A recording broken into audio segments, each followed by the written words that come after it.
Good afternoon. I hope everybody is well. Still enjoying your Christmas. Yeah, the 12 days of Christmas isn't over yet, and Happy New Year. If you find value in this video, consider liking and subscribing. It does help out the channel a lot. I wanted to talk a bit about one of my hobby horses, which is bashing the SNP, Tony Blair, and Devolution, which is what I want to get into in this video. There's a lot of online commentators and there's a lot of discourse about, well, I'm English, I'm not British. Let's talk about England this, England that, England. I'm a northerner, alright, I'm up in Cheshire. I am in England, but I always say I'm British. People don't even comment, Damien, Cheshire, you're English, you're not British. Which is fair. I'm not going to tell you what you can call me, that's perfectly fine. However, I was born in 1983. I was born into the United Kingdom. At this point, the Act of Union was over 200 years old. So I've never been in a country or a sovereign state, as it were, called England. I've always been in Britain, and I accept the reality of the situation from which I was born into, which is I was born into Britain, which is why I always say British. Then you look at this. Oh, add into that, I've got Welsh descent and Irish descent before the partition on ERA, so you can add that into the mix as well. This is an image from Wembley Stadium of England fans in 1966. You don't see the English flag, you see the Union Jack, alright? That is England fans with the British flag supporting England against Germany. That's the first thing I want to say.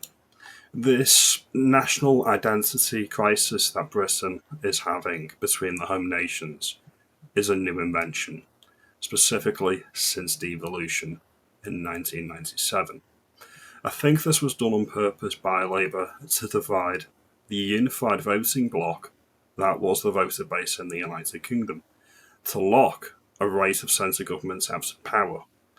So every time people jump on the bandwagon and say I'm English, not British, you're playing into Tony Blair's hands. Because a united house needs to win an election. A divided party, a divided country cannot stand. A divided house cannot stand. That's the first thing I would like to say. Then you look into the next local election, the Mickey Mouse election. The SNP are going to be romping home, but if you look in second place, it's going to be Reform UK. The SNP are not a serious party. They're a mild amusement to me. They're pretty much a joke party. And it's a protest vote. It's always been a protest vote. They are not serious. They have no power. They cannot leave the United Kingdom unilaterally.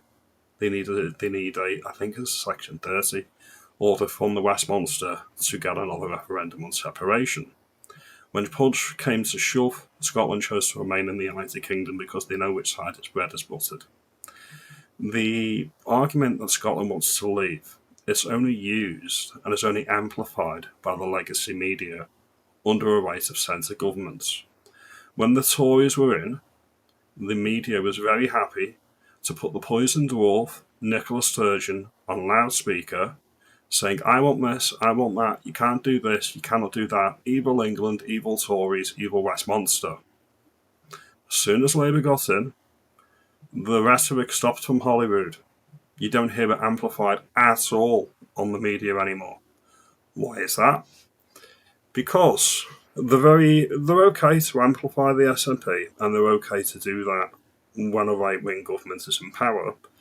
But as soon as a left of centre party is in power, like the Labour Party, they don't serve a purpose, so they get put back in the box. This is media manipulation 101. The media manipulation, by the way, goes down to the free newspapers that go on the tube and on the buses when you go to work and not. It's the Metro, which is a left-wing propaganda rag. Alright? Back to the point regarding the divided house that cannot stand. It's been done on purpose to have the home nations pulling away from Westminster, or Westminster, whatever you want to phrase it. If you look at this, the irony is, to preserve unity, power is decentralised. But the decentralisation highlights the difference. Highlight the difference can fuel identity politics, which is what I've always said here, which threatens the unity. So the union is preserved by accepting disunity, at least politically. Identity politics, everyone thinks this is a new thing.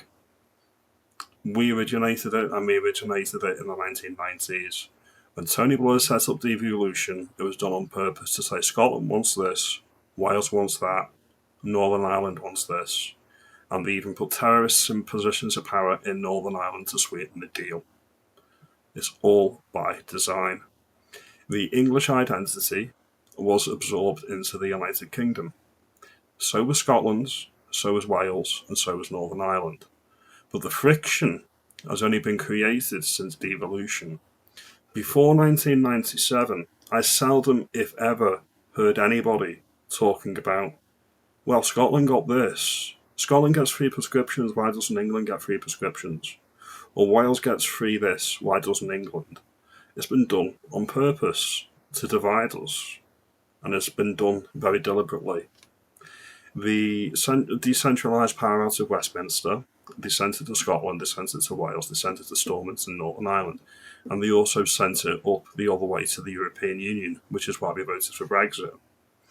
The argument that Scotland could join the European Union, by the way, is a joke, because Scotland was never a European Union member. If you look at this is the budget deficit in Scotland every year since 2016. I think you need to have a deficit of less than 2% of GDP to even be considered as an applicant to the EU. It's currently at about 11% in Scotland. Alright? SNP are not serious.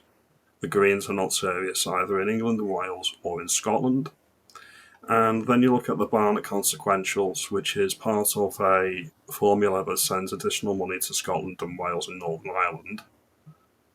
That's always gone up. So the people in Scotland, the separatists in Scotland, can't say, well, we're not getting enough money. Because if you look at it, this is the total in billions. The block grant last year in 2025-26 is going to be about 50 billion. So the budget deficit in Scotland is simply for the freebies, is simply for the gibs. That's exactly why they have a benefit system out of control and a budget that they cannot balance, because they're giving all the free stuff away that English and the England taxpayer is paying for. And as I say, it's done very specifically to curate that resentment. They want people in England to hate Scotland.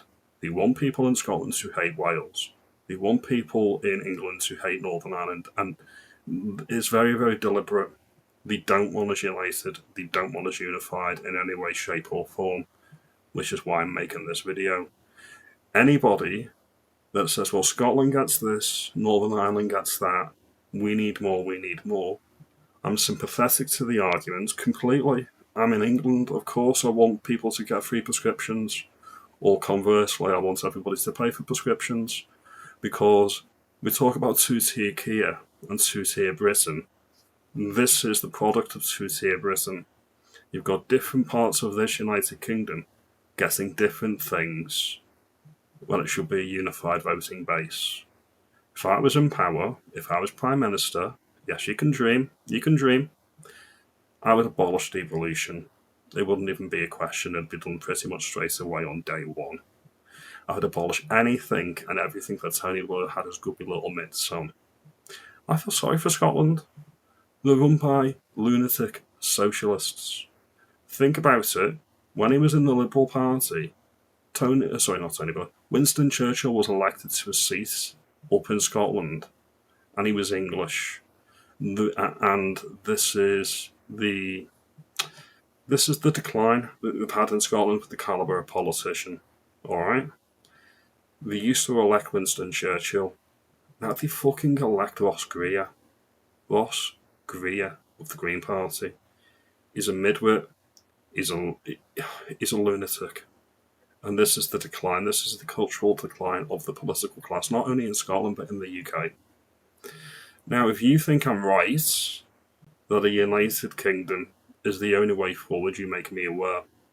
The Act of Union 1707 actually specifically says that even though the separate jurisdictions will remain, it unified us into a single kingdom of Great Britain. Now, I could say England could be an independent country. Of course it could. It was in the past. It could be again. Same for Scotland. That's not what I'm arguing here. What I'm arguing here is it's not what I've ever had. It would be something completely different. Just something to think about. I hope I'll give you some food for thought. As always, your mileage may vary. Like and subscribe, do all that great stuff. And I'll see you in the next video later on today. Have a good day, and yeah, keep flying the flag.